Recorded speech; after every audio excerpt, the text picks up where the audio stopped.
All right, before we start on fabric, we're gonna do the paper sewing. So you're gonna wanna locate this page out of your binder.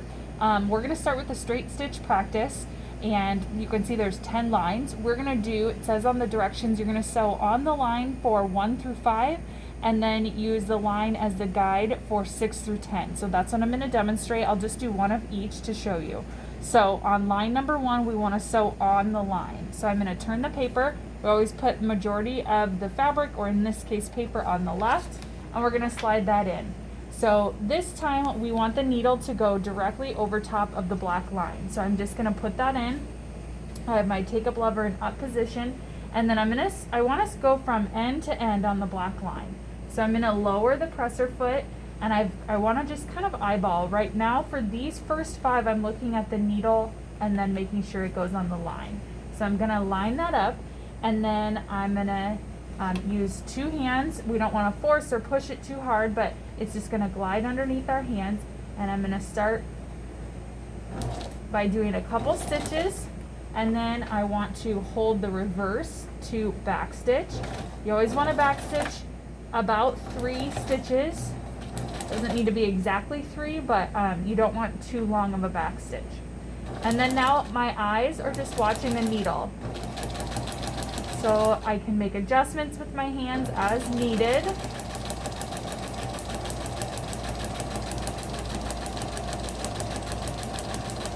And then when I get to the end, I kind of want to slow down because we always back stitch. So I'm going to hold the reverse and back stitch at the end. And then as usual, we want that take up lever in up position. Anytime you go to take your fabric or your paper out, so remember that hand wheel goes towards your body, and that moves the take up lever. So we're gonna move that all the way up, and that is something you definitely wanna get in the habit of. So now I have that up, I can lift the presser foot and then gently pull the paper out.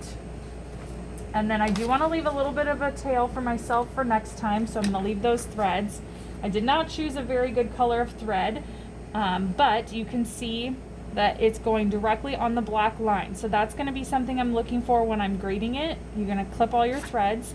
And then I'm gonna also check your back stitching. Did you do that? A couple of stitches, did you go end to end? So you're gonna now do that for lines 1, 2, 3, 4, and 5, okay? So I'm gonna skip that part just so I can show you the second part to this. So then the second piece of the direction says you're going to use the 1/4 inch stitch on numbers 6 through 10. So now I'm going to turn the paper the opposite direction and start at 10 and go up to 6, just because we always want that bulk of the paper or the fabric on the left. So now I'm going to put this in, and now we want a 1/4 inch. A 1/4 inch is a very common stitch that we're going to use this semester. So it's not exactly perfect, but on our machine at school, it's going to be the edge of the foot. So now my eye is no longer looking at the needle. I am looking at the edge of the foot and making sure that that black line stays lined up with the edge of the foot the entire way. So that would be our 1/4 inch. Okay, so I'm going to start same as before, couple stitches, back stitch. And then it's kind of hard to get in the habit, but my eye is watching here and making sure that I am guiding that paper along that edge of the foot and making adjustments as needed with my hands. And then the same thing when we get to the end, we're gonna back stitch. Okay, I need that take up lever in up position. So I'm gonna turn the hand wheel towards my body till that is up. I'm gonna lift the foot and gently take that out. Clip all my threads front and back. Okay, so then what I'm gonna look for when grading this one is your back stitching. Is it nice and straight? Back stitching at the bottom, and then the distance here. So this is called kind of like the seam allowance.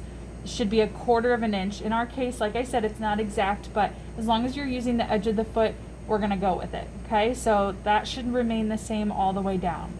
So then you're gonna do 9, 8, 7, and 6, doing the same method. So you will complete the whole sheet. I'm just doing the one of each just to show you.